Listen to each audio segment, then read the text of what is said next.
할렐루야. 오늘도 이 수업에 참석하신 모든 성도들 가운데 하나님의 놀라운 은혜와 축복이 함께하기를 주님의 이름으로 기도합니다. 우리 옆에 계신 분과 함께 인사할까요? 주님의 이름으로 사랑하고 축복합니다. 함께 인사하겠습니다. 한 번 더 인사하실 때 이렇게 인사할까요? 오직 주만 섬기는 교회와 성도가 됩시다. 함께 인사하겠습니다.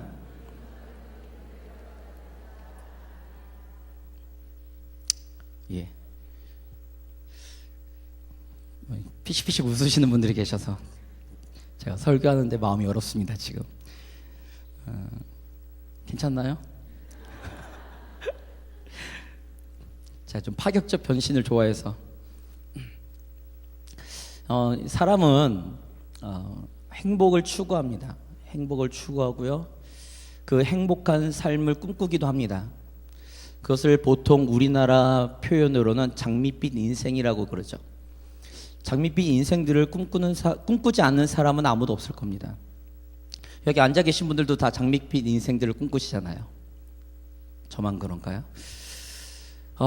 오죽하면 이 장밋빛 인생이라는 것은 동서양을 막론하고, 그리고 시대를 불문하고, 아마도 모든 사람들이, 대다수의 사람들이 꿈꾸는 그러한 인생에 대한 비전, 인생에 대한 어떤 기대감, 이런 것이 아닐까 생각합니다. 오죽하면 애들이 보는 동화들만 봐도 이 장밋빛 인생, 그래서 인생이 역전되는, 잘 못 살다가 잘 살게 되는 이런 내용들의 동화들이 상당히 많습니다. 그냥 아이들은 그런 걸 꿈꾸죠. 지금보다는 내일이 나을 거다라는 기대감이죠. 그러다 어느 순간 나이가 들고 그 기대감은 무너집니다. 그것을 보통 아이들이 그런 걸 꿈꾸는 걸 약간 피터팬 환상? 그래서 언젠간 내게 좋은 일이 일어날 거야 라는 막연한 내 삶의 기대감, 그런 것들을 꿈꾸죠. 우리 신앙생활도 마찬가지지 않을까 싶습니다. 여기 앉아 계신 대부분의 많은 분들이 아마도 그러한 장밋빛 인생을 꿈꾸며 신앙생활을 열심히 하시는 분들도 상당히 많으리라 생각합니다. 물론 그것이 없다라고 단언할 수는 없습니다.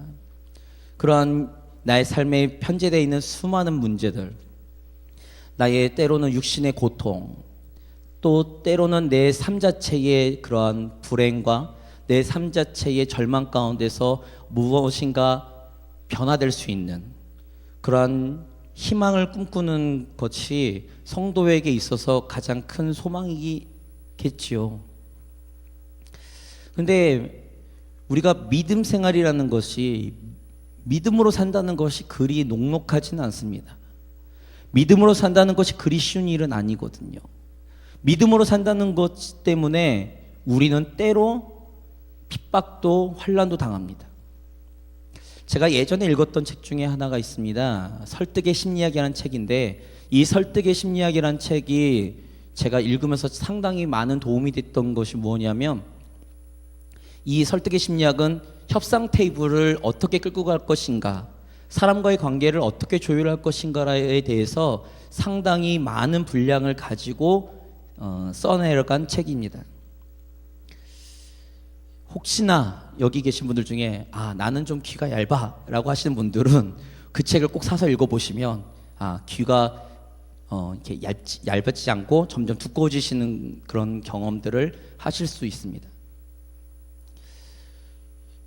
제가 이 얘기를 왜 계속 꺼내냐면, 우리가 그런 환상과 그러한 우리의 삶의 기대감을 가지고 사는데, 신앙, 믿음으로 산다라고 했을 때 상당히 어려운 부분이 있다는 거죠. 우리가 믿음으로 살려고 하는데 문제가 있습니다. 문제가 뭐냐면요, 이거예요. 내가 믿음으로 산다는 것이 과연 세상에서 먹힐 것인가, 세상에서 과연 용인해 줄 것인가 라는 문제죠. 제가 요즘 전임 사역을 내려놓고 파트로 있으면서 상당히 많이 느끼고 있는 것이 바로 이 부분입니다. 믿음으로 산다는 것이 그리 녹록하지 않구나. 세상에서 내가 그리스도인의 정체성을 가지고 산다는 것이 그리 쉬운 일은 아니구나. 왜 그런가 하면 그 사람들은, 세상에 있는 사람들은 그리스도인의 정체성과 가치관을 사는 사람들이 아니기 때문에 그렇습니다. 그런 사람들이 아니거든요. 그래서 그들과 수많은 타협을 봐야 될 때가 있습니다. 분란을 일으키지 않고 때로는 내 여러 가지 그런 삶의 형편에서 때로는 내가 내 성질과 내 생각들을 굽혀야 될 때가 있고, 아니 내가 믿음으로 살려고 하지만 때로는 그 믿음으로 살 수 없는 그런 우리의 모습들, 삶 속에서의 그런 모습들이 우리 가운데 펼쳐질 때가 상당히 많거든요. 우리 성도님들은 그런 삶 가운데 계시지 않나요? 내가 믿음으로 굳건하게 설리라, 내가 믿음으로 굳게 서서 이 땅 가운데 그리스도의 정체성으로 하나님의 자녀로서 당당히 살아가리라 라고 마음 먹지만 세상의 그 현실의 벽은 그리 쉽지 않습니다. 그러니 어느 순간 모르게, 나도 모르는 사이에 타협을 봐야 될 때가 생기는 거죠. 신앙과 나의 삶 가운데 타협을 봐야 될 때가 생길 때가 있습니다. 그것이 적으면 상관이 없는데 매일매일의 삶에서 내가 그렇게 살아야 된다? 살 수밖에 없다라고 했을 때는 상당히 기독교인으로서, 성도로서 가지는 딜레마가 큽니다. 믿음으로 살려고 하는데 방해가 생겨요. 믿음으로 살려고 하고 믿음으로 하나님의 말씀 붙들고 살 때 하나님께서 내게 주신 축복을 누릴 거라는 기대감이 있는데 현실은 그렇지 않거든요. 나는 장밋빛 인생을 꿈꾸는데, 하나님의 축복을 받아 장밋빛 인생을 꿈꾸는데 내 삶은 그리 녹록하지 않거든요. 그럴 때 어떻게 하시겠습니까? 세상과 적당히 타협하면서 살겠습니까? 세상과 적당히 내가 협상하면서 살아가야겠냐는 거죠. 이렇게 얘기하면 정답은 이겁니다. 아닙니다. 믿음으로 살아야죠. 그러나 우리의 현실과 저와 우리 성도님들의 삶의 형편을 봤을 때 과연 그렇게 사냐 이거죠. 아마도 상당한 많은 분들은 타협하면서 사실 겁니다. 적당한 타협을 보면서 사실 거예요. 오늘 본문의 말씀도 그렇습니다. 에스라 4장에 있는 말씀은 사실상 유다 민족들이 하나님의 성전을 짓기 시작했어요. 기초를 놓았습니다. 하나님의 임재, 그리고 그들은 포로 시절을 지내면서 이제는 귀환을 해서 하나님께 약속하신 적과 꿀이 흐르는 가나안 땅에 도착 다시 했어요. 그리고는 하나님의 임재를 상징하는 성전을 건축하려고 시작되었습니다. 그러면 그들이 꿈꾸는 장밋빛 인생은 무엇일까요? 다윗 그리고 솔로몬 시대에 누렸던 그들이 다시 되찾아야 될 명성, 그들은 다시 장밋빛 인생을 꿈꿀 수 있을 것이라는 기대감이었을 것입니다. 제가 그것에 대한 확신이 어디서 있냐면 3장에 보면 후반부에 기초를 놓았을 때 그들은 기쁨의 함성을 질렀습니다. 한쪽에서는 통곡했죠. 왜냐하면 솔로몬 성전보다 스룹바벨 성전이 지금 좀 약해 보이니까. 그 솔로몬 성전의 영광을 보았던 사람들은 한탄스러워서 웁니다. 그러나 새로운 시대, 새로운 세대들은 이제 우리의 세대부터 하나님께서 다시 회복시키시고 하나님께서 다시 옛 명성과 옛 하나님의 다윗의 왕조를 일으키셔서 우리에게 하나님의 놀라운 축복을 허락하실 거라는 기대감이 있었으니 그들은 기쁨의 함성을 통해 모든 만방에 있는 사람들에게 하나님의 일하심에 대해서 그들은 꿈꾸지 아니하겠냐 이거죠. 그런데 사장은 지금 문제가 생기기 시작했습니다. 말씀 보겠습니다. 1절부터 2절입니다. 1절이죠. 같이 읽겠습니다. 사로잡혔던 자들의 자손이 이스라엘의 하나님 여호와의 성전을 건축한다 함을 유다와 베냐민의 대적이 듣고 스룹바벨과 족장들에게 나와 이르되 우리도 너희와 함께 건축하게 하라. 우리도 너희같이 너희 하나님을 찾노라. 아스루 왕 에살핫돈이 우리를 이리로 오게 한 날로부터 우리가 제사를 드리노라 하니. 하나님의 성전을 건축하기 시작합니다. 그랬더니 일부분의 무리가 와요. 오늘 1절의 말씀을 보면 유다와 베냐민의 대적이 듣고 라고 얘기하죠. 베냐민과 유다의 대적. 그러면 그들과 어떤 적대적인 관계에 있는 나라였을까요? 2절의 말씀을 보니까 아수르 왕 에살핫돈이 우리를 보냈다라고 이야기합니다. 이들은 사마리아 사람들입니다. 그들도 하나님의 백성들이었어요. 지금 그들이 함께 하나님의 성전을 재건하자는 거죠. 그리고는 그들 뒤에는, 백그라운드에는 그 주변에 있는 주변국들과 함께 연합되어져 있었던 사람들입니다. 그러니까 사마리아를 비롯한 주변국들과 함께 정치적 색깔과 어떤 그런 정치적인 어떤 이익 뭐 이런 것들과 함께, 정세적인 것들과 함께 지금 하나님의 성전, 예루살렘 성전을 지금 건축하는데 그들도 일조하겠다는 거였어요. 일조하겠다는 거죠. 그런데 3절에 이들의 반응이 좀 그렇습니다.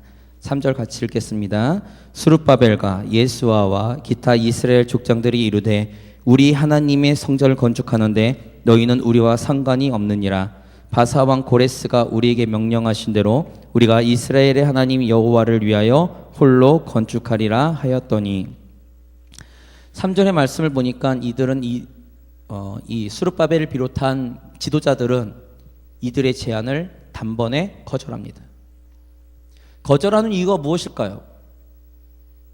이거는 이제 유대 상황의 그런 백그라운드를 좀 아셔야 되는데, 이 상황들은 그렇습니다. 이 사마리아 성에 살고 있던 사람들, 사마리아 사람들이라고 하는 이 사람들은 이 혼혈 전책을 아수르가 써요.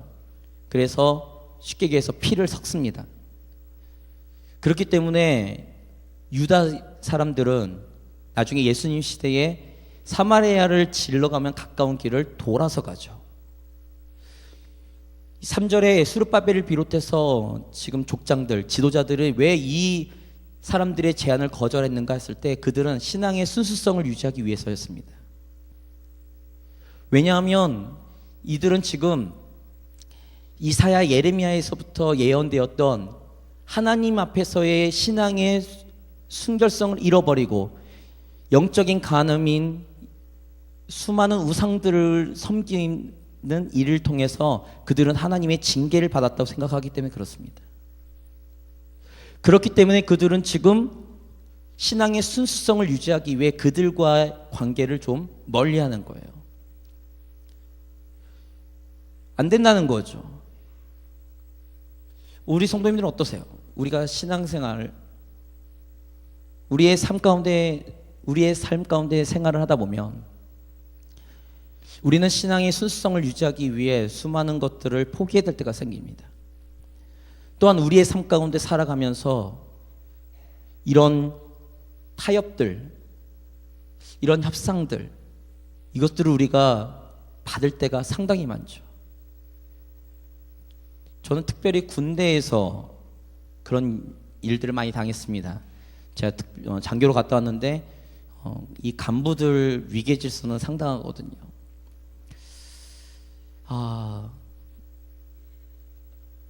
간부들이, 그러니까 애들끼리 간부가 병사를 때리는 거는 안 되는데 이 장교끼리는 때려도 돼요. 희한한데요.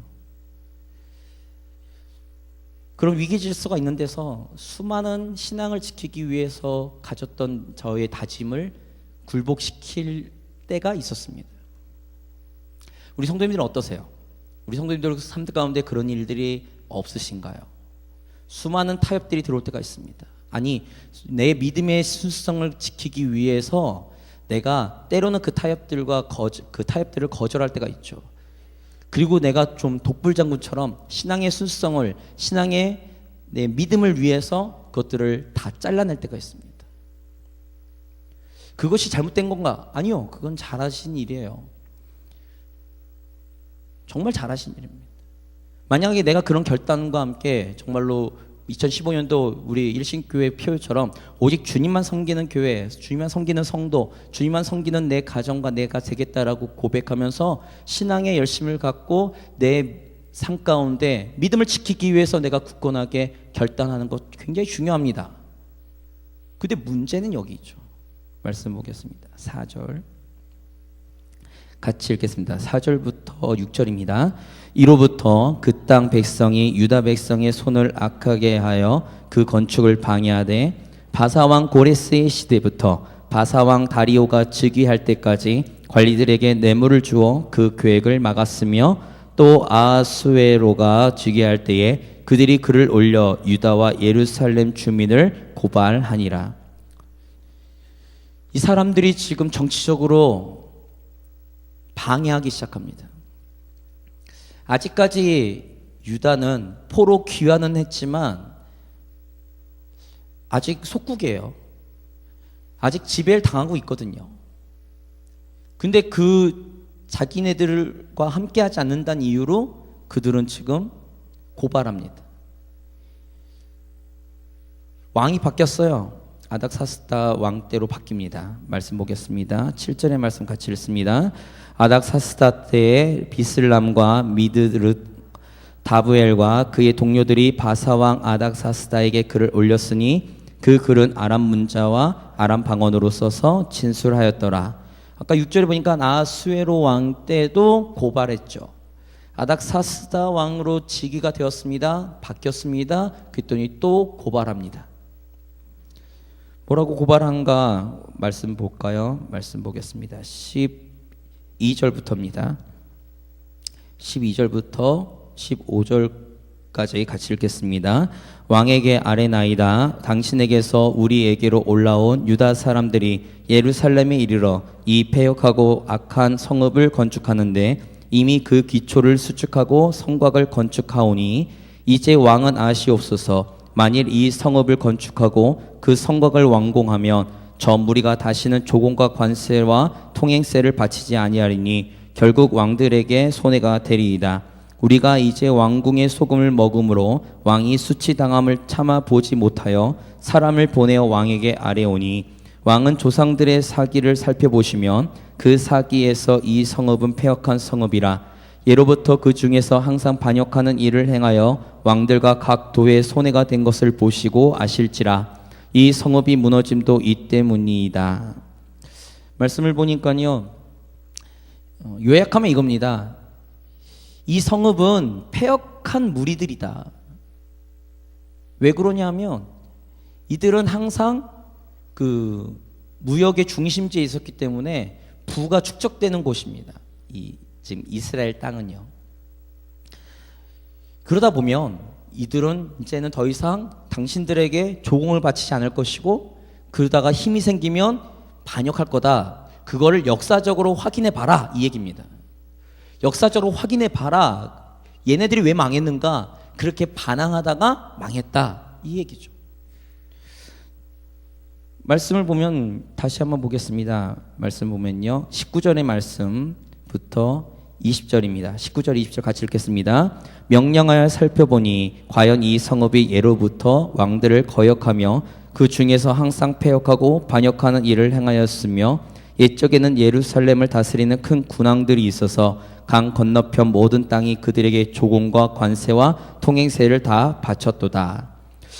이 아닥사스다 왕이 이 조서를 받고는 명령해서 알아보니까 진짜 이 사람들이 했던 말처럼 그런 강대한 때가 있었다는 거죠. 그 강대한 때가 언제인 줄 아십니까? 다윗과 솔로몬 때입니다.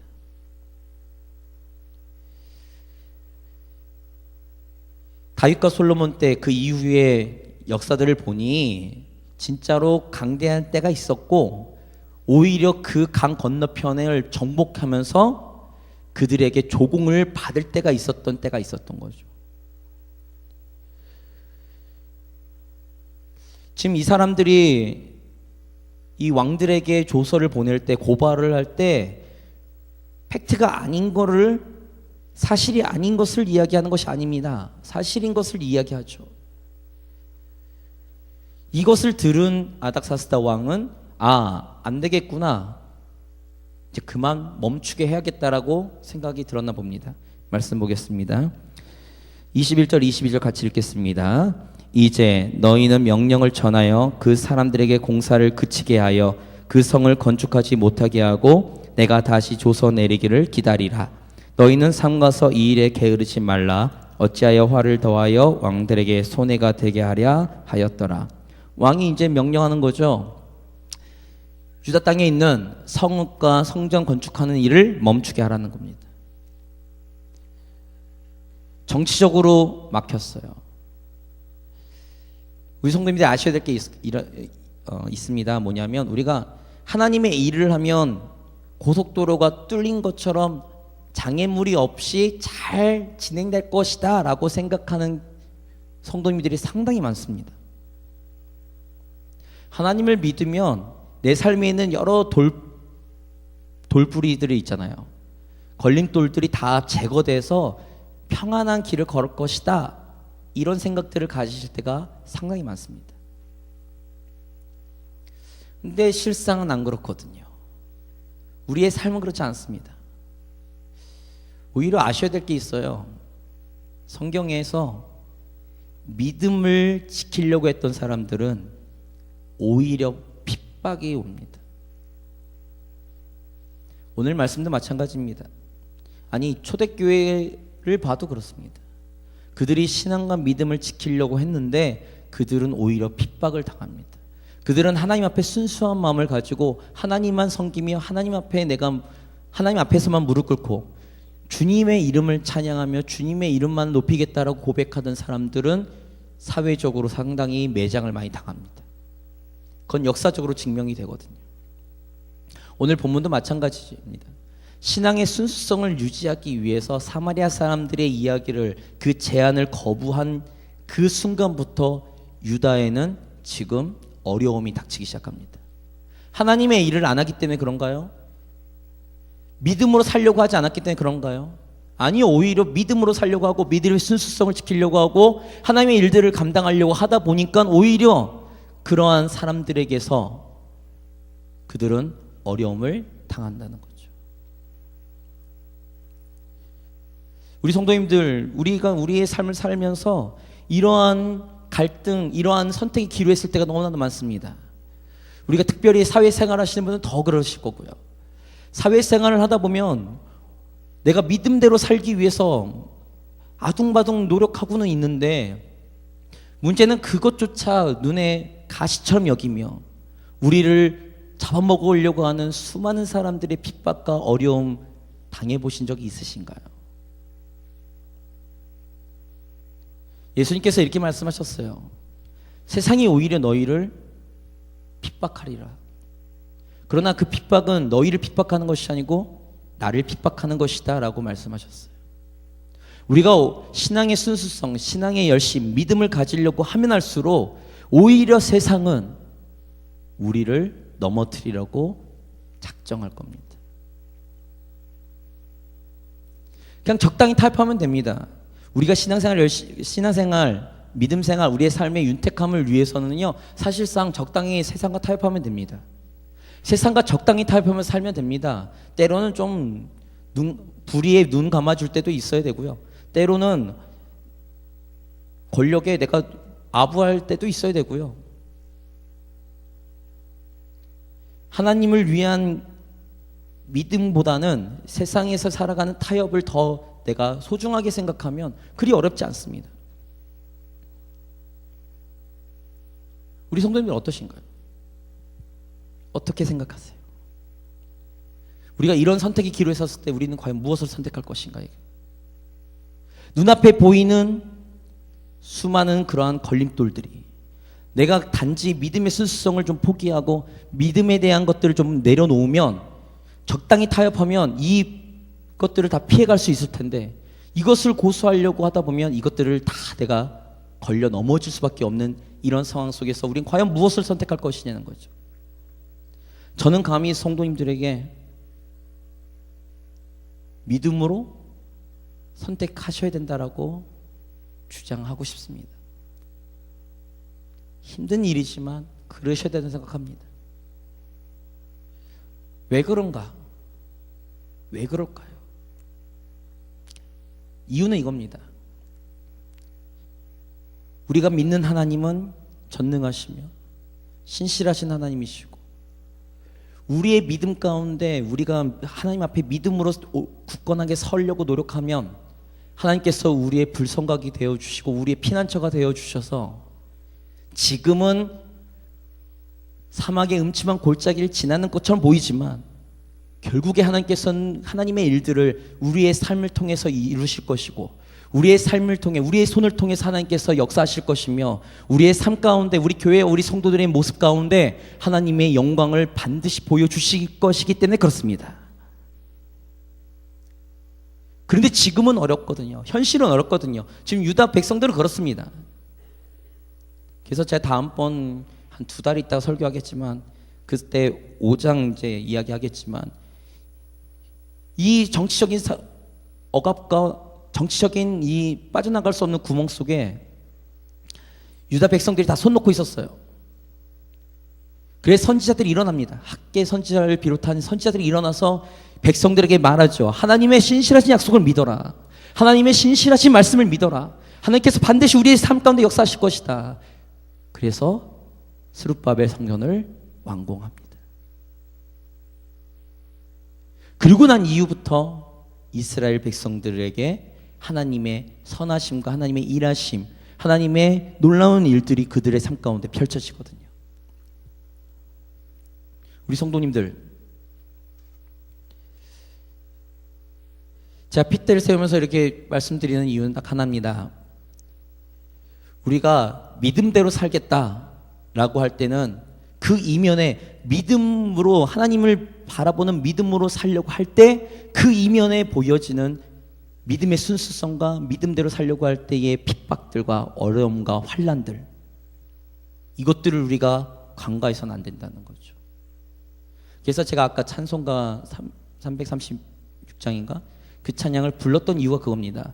환난 핍박 속에도 성도는 신앙을 지켰습니다. 그것이 우리의 믿음의 신앙의 선조들입니다.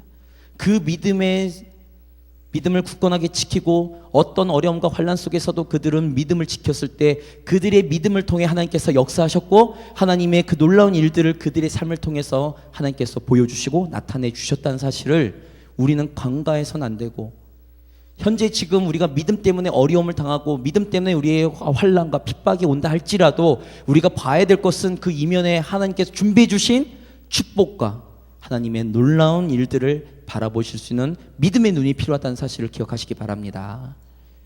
어떤 어려움이 계신가요? 어떤 삶 가운데 문제가 계실까요?